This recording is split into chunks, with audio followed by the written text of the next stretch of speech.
The hospital where she taken birth, वहाँ पे diagnose हुआ था कि she is having laryngotracheomalacia, और उससे डिस्चार्ज कर दिया गया with oxygen level maintaining 92 to 95 around. That was not good enough, but doctor said you can take the baby, she'll outgrow the problem. So we waited for 2 months in home with the problem, and baby color is little bit dark. She is not able to breathe properly, but doctors keep on saying she'll outgrow. So we were in Bangalore on that time, so we decided to go our native, which is Ranchi. So we planned ticket, we taken ticket and we went to airport. In the airport, while feeding the baby, she choked and she became unconscious and unresponsive. So we rushed to the nearest extra clinic over there, and their doctor over there, they revived the baby somehow. Then from there we were rushing to the Astra hospital by night time around 9 o'clock, I think. And I met Dr. Sudhir on that time, and Dr. Sudhir taken all the care of my baby. At presentation, the baby had really in severe distress. Baby got ventilated, so visitation was done.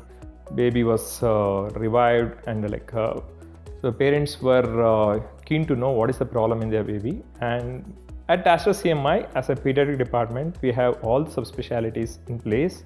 And what we could see is this baby had oropharyngeal incoordination with significant malacia in the airway. So that is the softness of the airway where the baby definitely struggles to breathe. So the only option for this baby is to be on the Ryle's tube feed, that to feed through the tube, as well as the other option for the respiratory distress was to have a alternate airway like this tracheostomy. Otherwise, the baby was finding it difficult to swallow its own saliva also. Initially, there was a lot of panic from the parents' side. So, but we were very happy that the parents cooperated well, they understood well, they got trained well from our NICU staff, as well as Dr. Srikanta was so helpful. So, in educating them and convincing them about the procedure, our ENT team did an excellent job in doing a right time tracheostomy without any issues. So, our anesthetist team also helped us out. By 1 weekend, we were able to shift the baby to the ward and all the system in place, the monitors, so which is very handy for the parents to take care. So the feeding pump was there for continuous feed. We did a NJ tube feeding through our radiologist help. We could place the tube in the jejunum and do the NJ tube feed, as well as the tracheostomy care. The parents were well trained with the supervised care from our NICU sisters. So in a span of say 2 weeks to 3 weeks, the baby was ready to go home with a good weight gain in last 2 weeks. So we kept them on our follow-up. We had a video consultation with them frequently. So we shifted them with regular pulse oxy monitor, which is well equipped, where the monitor shows the beep, all the vitals are continuously monitored. So, and the feeding pump was rented. The tracheostomy for suction and all, we provided them the suction machine. So now today we could see the baby apparently now 6 months old, gaining weight for the regular baby. So it has attained already now 6.5 kilo. So now the baby is ready to decannulate. Yesterday we did a decannulation.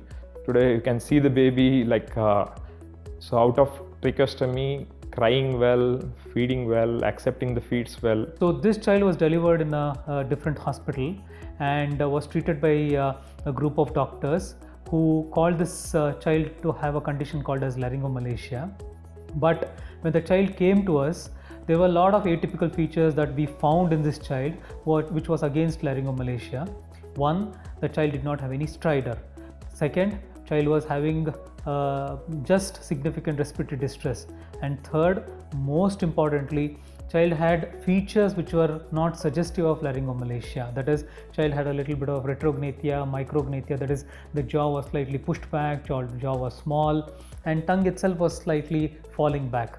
At this particular juncture, the parents were as usual skeptical with us, but we were able to convince them to not only have a flexible bronchoscopy which is called as awake flexible bronchoscopy, but also we were able to give them a plan of what the treatment would be.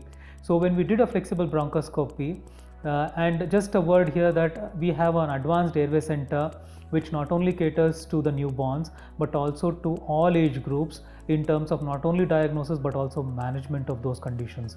So when we did a flexible bronchoscopy, we could see that child had a condition called as pharyngomalacia, where the pharynx was collapsing quite significantly on itself, and also had a secondary laryngomalacia, where because of the small jaw the tongue was pushed back, and the pushed back tongue was actually pushing the epiglottis or the small tongue significantly backwards, leading to secondary laryngomalacia. So when we went ahead and discussed the scenario with the parents, they were anguished. At the same time, they got to know that this is the problem that their child had, rather than going around and not giving an exact diagnosis. And we gave them a definitive plan about doing a tracheostomy. And parents initially were skeptical about how to take care of the child. How do we take care in a state which we do not know, in a place where we alone are there? But after a lot of convincing, about a lot of counseling, and after a lot of to and fro discussions with the parents were comfortable, and the child underwent a tracheostomy.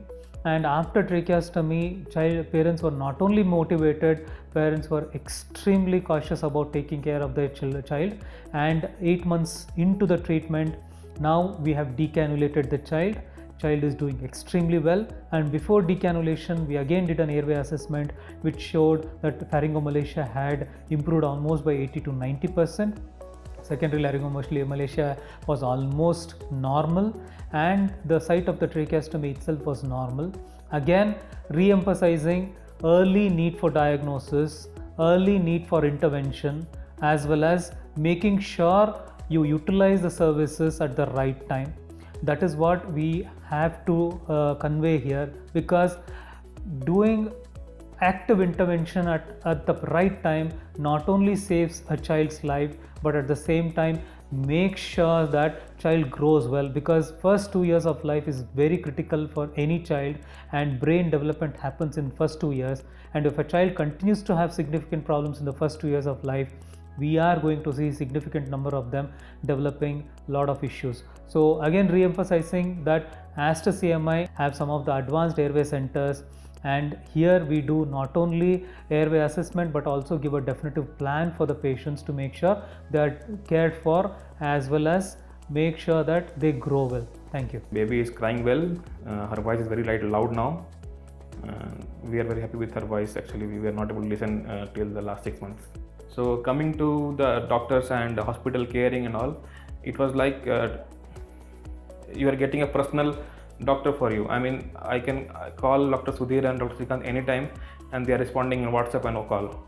Because in COVID time, I cannot rush every time in the hospital, because this is the situation, we should not go outside.